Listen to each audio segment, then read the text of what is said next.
estábamos en el tema del resentimiento como una de las peores sentimientos que uno puede tener, que es un sentimiento resentido, que es por lo que no fui. Qué gran herida, ¿no? Oh. Sangra permanentemente.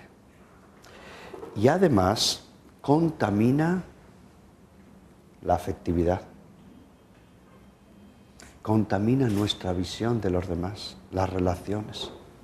Nos lleva a ideologías, a miedos. Trastoca la salud mental. Nos lleva incluso a trastornos de fobia. Nos baja la autoestima. Ataques de pánico, tengo tanto resentimiento, tanto odio que tengo miedo. Y hasta se somatiza corporalmente. Escuché por estos días que a veces un divorcio, o sea, que a veces es más fácil elaborar una muerte, una viudez que un divorcio. Sí, sí, porque murió el esposo, se hace un proceso, se forma parte de la vida y no digamos si fue un buen esposo, que queda su memoria, se puede hablar de él, los recuerdos, se compartieron tantas cosas, claro. ¿No es así? En cambio, el divorcio es una ruptura que suele ser violenta, desagradable, en que fallamos, baja autoestima, crisis. Además, se habló mal, se perjudicó, a veces se usaron a los hijos como sí, terrible, ¿no? Y es un duelo abierto siempre, abierto, permanente, permanente. Los hijos nos lo enseñan de una manera muy peculiar. Murió, por ejemplo, papá. ¿Y qué es lo que le gusta al hijo? Hablar de papá, es su héroe. Claro. A todos los sitios, Sí. era mi papá, era. En cambio ha habido una ruptura así, y papá desprestigió a mamá y la rebajó, que eso es lo que más hace sufrir a los hijos. ¿Qué hace el hijo? Mutismo. Hasta baja autoestima. Yo no quiero ser como mi papá. Y trae graves consecuencias para la afectividad, para reordenar la vida.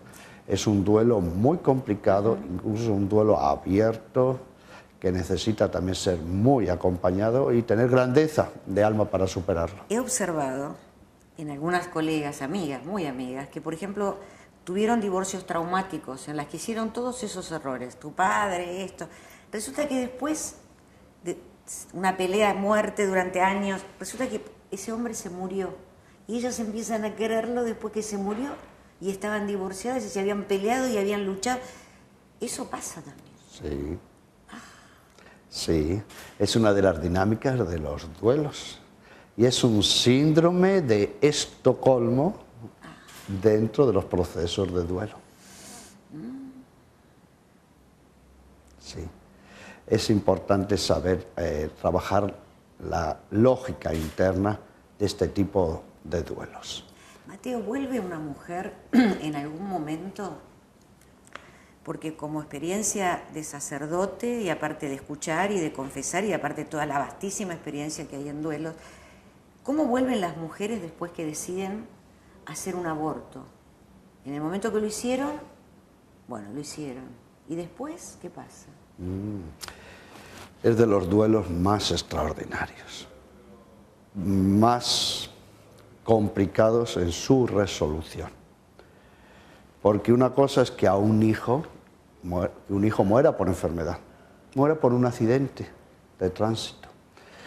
Que un hijo muera asesinado, que ya es duro, ¿no? Conocemos a los asesinatos, o la bronca, la prevención, ¿no?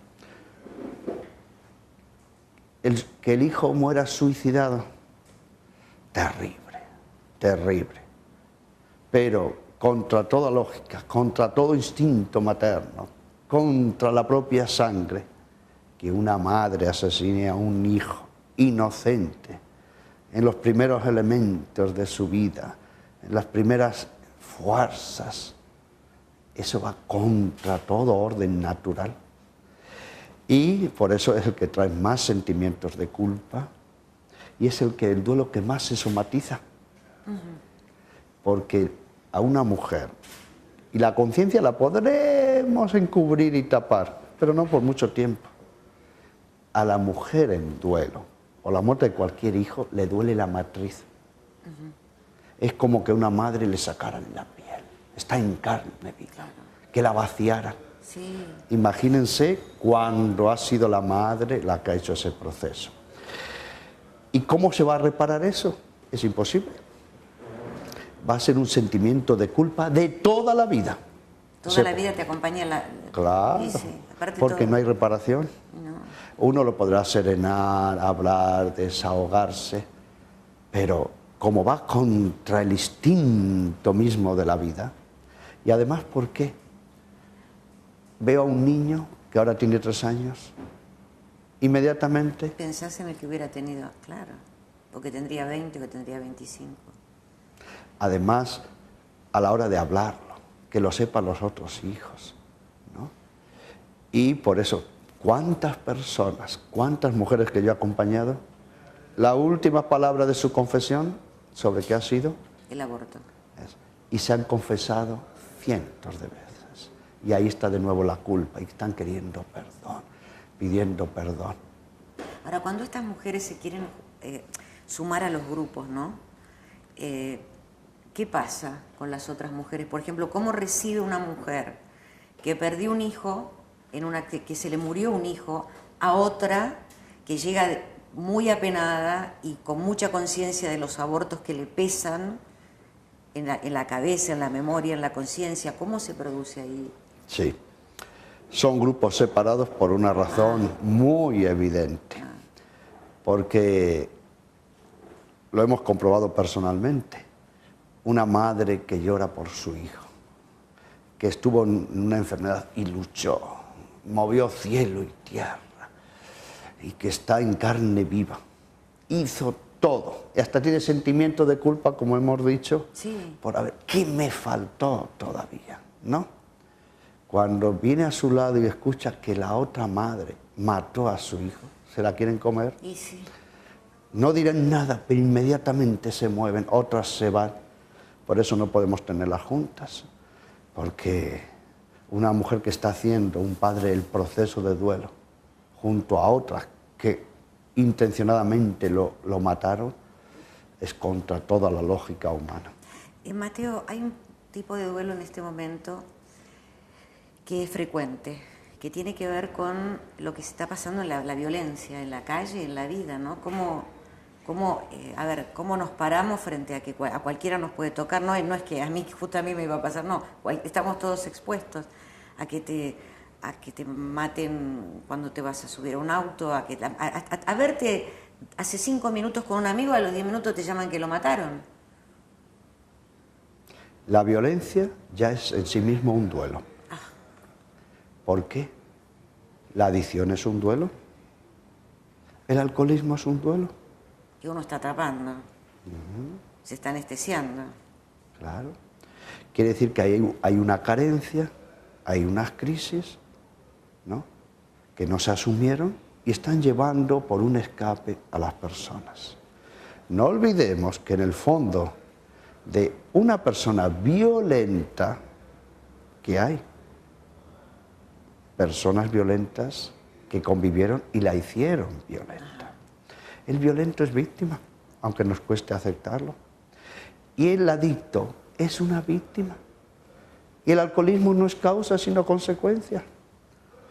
¿Quién se va a sanar del alcoholismo solo porque deje de beber? Claro. Hay heridas que se están tapando. Se quieren ahogar las penas, pero las penas saben nadar, Alicia.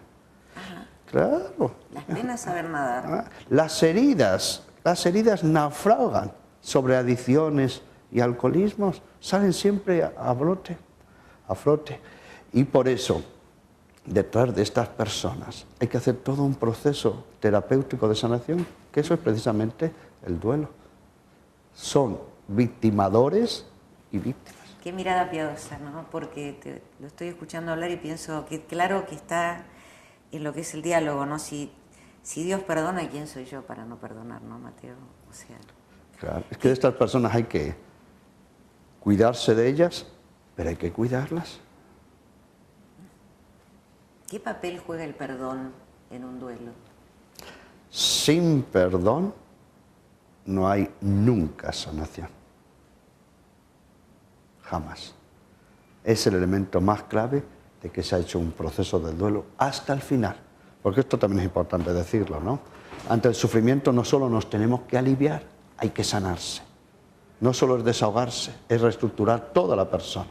Y por eso es fundamental el perdón, la reconciliación consigo, con los demás, en el matrimonio, con quien falleció y con Dios y con la vida.